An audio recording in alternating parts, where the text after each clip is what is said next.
안녕하세요. 서영주입니다. 오늘은 유대 회당장 야이로의 딸을 살려주신 예수님을 묵상하면서 야이로의 믿음이 오늘을 살아가는 우리들에게 어떤 깨달음을 주는지를 살펴보도록 하겠습니다. 어느 날 예수님께서 호숫가로 가시니까 수많은 군중들이 몰려드는데 그 가운데서 야이로라는 회당장이 나와 예수님을 보고 발 아래 엎드려 간구했죠. 실은 그에게는 12살 난 외동딸이 있었는데 병에 걸려 죽게 됐던 겁니다. 그래서 그는 예수님께 자기 집으로 가셔서 어린 딸을 좀 살려달라고 애원했던 거죠. 야이로는 당시 유대사회의 지도자 계층에 속하는 회당장이었죠. 회당은 유대인들이 기도하는 집회 장소인데 예수님 당시에 예루살렘에는 500여 개의 회당이 있었습니다. 원래 유대교는 모세 시대부터 전통적으로 성전과 제사장 중심의 종교였지만 BC 6세기에 바빌론 포로기를 거치면서 유배된 그곳에서는 종교의 자유는 있었지만 성전이 당연히 없었죠. 본국이 전쟁에 패하면서 예루살렘 성전도 파괴된 것은 물론이고요. 그런데 포로로 끌려온 1세대는 물론이고 70년간 포로 기간 동안 태어난 2, 3세대들은 거대한 바빌론 신전 문화에 위축되고 그 이방신에 대해 동화되기까지 했죠. 결국 신들의 전쟁에서 그들의 하나님은 바빌론 신에게 패한 열등신이라는 패배감에 사로잡히면서 그들은 자신들의 신앙을 그만 잃어버리게 될 위기에 처하게 됐던 거죠.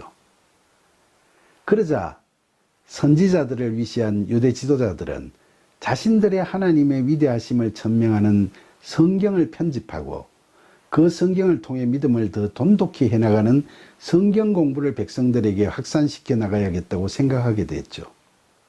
그래서 그때부터 유대인들은 큰 성전이 아닌 작은 예배당 같은 회당에서 랍비를 통해 율법을 배우게 됐습니다. 그들은 회당에 모여 랍비를 중심으로 율법을 낭독하거나 기도를 하면서 예배를 드리게 됐죠. 성전이 아닌 회당이 유대인들의 신앙생활의 중심이 된 거죠.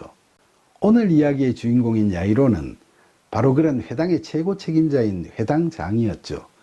그러니까 그는 그 지역 유대인들에게 존경받는 지도자였던 거죠.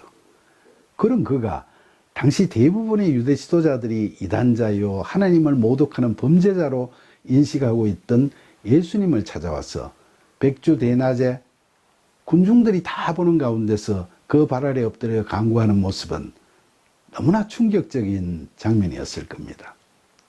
그러나 유대 지도자 야이로가 예수님께 나아가 엎드려 딸의 구원을 간구했다는 사실은 우리로 하여금 구원의 은혜는 세상 권세나 물질적 부요함을 초월해서 오로지 믿음으로 마음이 가난해진 자에게만 베풀어진다는 걸 깨닫게 하는 거죠. 당시 세간에는 예수님께서는 하나님께로부터 오신 선생이시고 하나님께서 함께 하시는 분이시라는 칭송이 자자했고 자신들이 알고 있던 율법과는 다른 하나님 나라의 복음을 말씀하시면서 그 표적으로 갖가지 이적도 베푸신다는 소문이 파다하게 퍼져나가고 있었죠. 그런 소문을 들은 야이로는 예수님께서 죽어가는 딸을 살릴 수 있을 거라고 확실히 믿게 되었기 때문에 세상적 인식이나 체면 따위를 신경 쓰지 않았던 거죠. 예수님께서 그의 그런 믿음을 가상하게 여기시고 함께 그의 집으로 가시게 됐는데 도중에 회당장의 하인들이 와서 야이로에게 주인님, 따님이 죽었으니 저 선생에게 더 이상 매달리지 마세요라는 이야기를 합니다.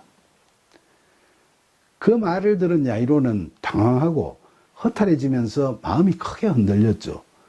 그러나 곁에서 그 말을 들으신 예수님께서는 걱정하거나 두려워하지 말고 나를 믿기만 해라. 그리하면 너 딸이 구원을 얻을 것이다 라고 말씀하시면서 계속 그의 집으로 걸음을 재촉하셨죠. 두려움은 우리의 믿음을 약하게 하지만 확고한 믿음은 그 두려움을 이기게 합니다. 우리가 구원을 받고자 하면 항상 강하고 담대하게 두려워하거나 놀라지 말고 언제 어디서든지 간에 늘 하나님께서 우리와 함께 하신다는 믿음으로 나아가야 하는 겁니다. 사실 야이로는 자기 딸을 살리려고 이렇게 예수님께 찾아오기 전에 이미 다른 노력들도 많이 했을 겁니다. 사회적 신분이 높았으니까 용한 의사들을 모셔서 이리저리 치료도 받아보았을 거고 온갖 좋은 약도 다 먹여보았겠죠. 그래도 딸의 병세가 호전이 되지 않고 죽을 정도로 악화되어 가니까 이제 세상의 비난이나 자신의 사회적 체면 따위는 의식하지 않고 오로지 딸을 살리겠다는 일념과 하나님의 아들이시라는 예수님은 자기 딸을 분명히 고치실 수 있는 분이라는 믿음으로 이렇게 매달리게 된 거죠. 그런데 그의 딸이 죽었다는 비보를 접하면서 그는 모든 게 허사로구나 하고 마음이 크게 흔들렸습니다.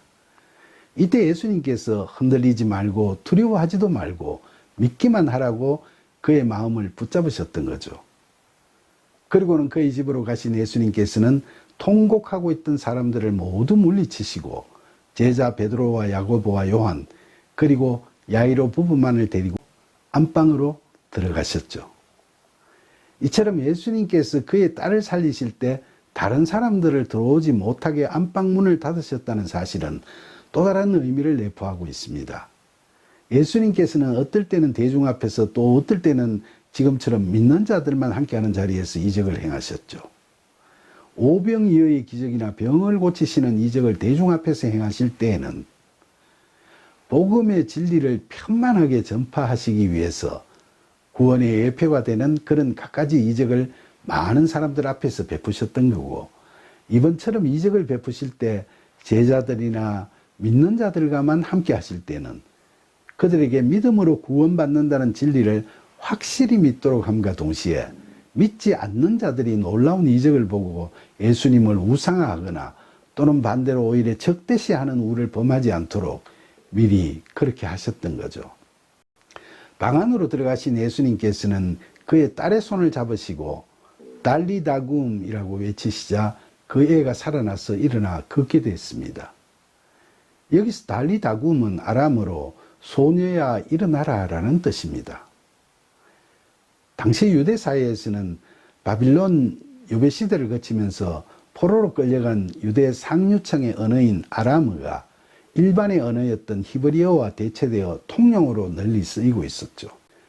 그래서 예수님께서도 실제로는 말씀을 다 아람어로 하셨는데 수십 년 후 성경 기자들이 그 말씀들을 헬라 문화권에 있던 당시의 공용어인 헬라어로 바꿔서 기록했던 거죠.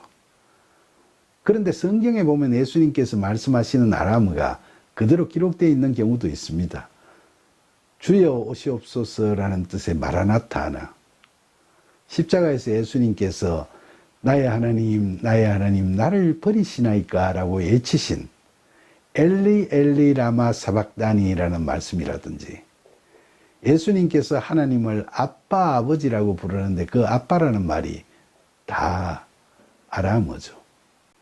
이렇게 야이로의 딸을 살리신 예수님께서는 그에게 그 일을 아무에게도 말하지 말라고 당부하셨습니다.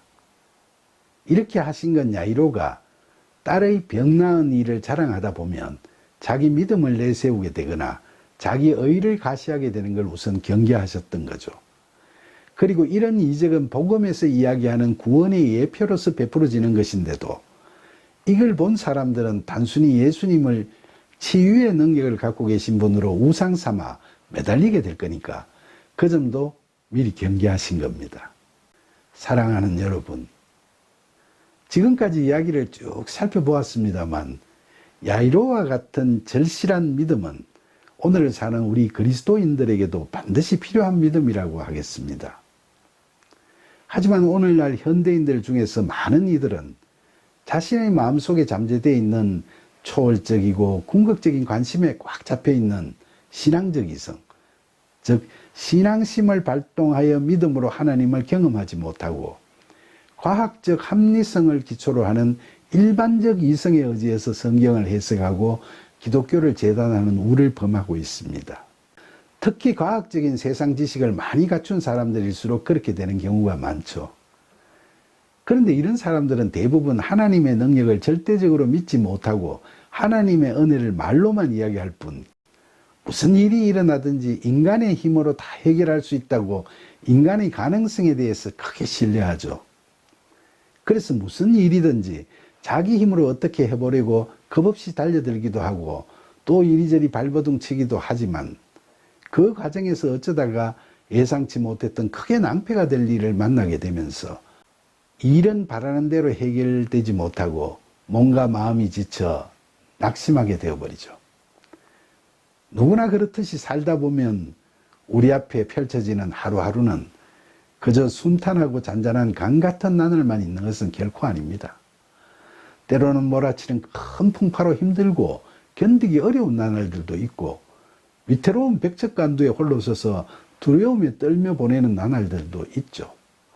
또 어떨 때는 그리스 신화 속 죄인 시지프스의 바위처럼 올려놓으면 미끄러져 내려와 버리는 답답한 상황을 반복하며 무기력해지고 막막한 나날들을 보내게 되기도 하죠.